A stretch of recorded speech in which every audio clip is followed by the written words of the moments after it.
some mods trying to do on this King broiler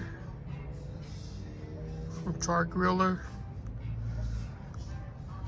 I did a modification on this on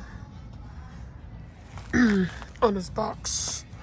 I made me like a little smoke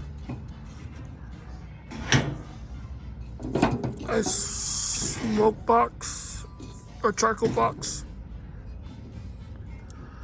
Put a little grate in there. This has the drawer on it, so the problem is with the drawer, you know, it fills with ashes.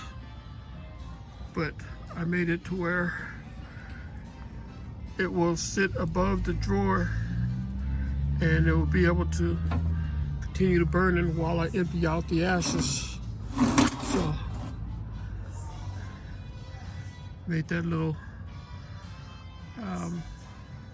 upgrade. So next upgrade, I gotta figure out how to close that big gap right there.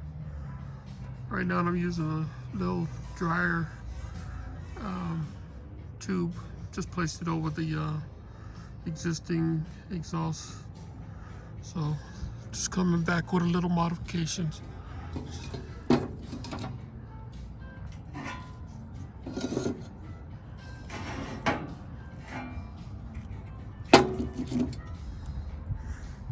Come back to you later.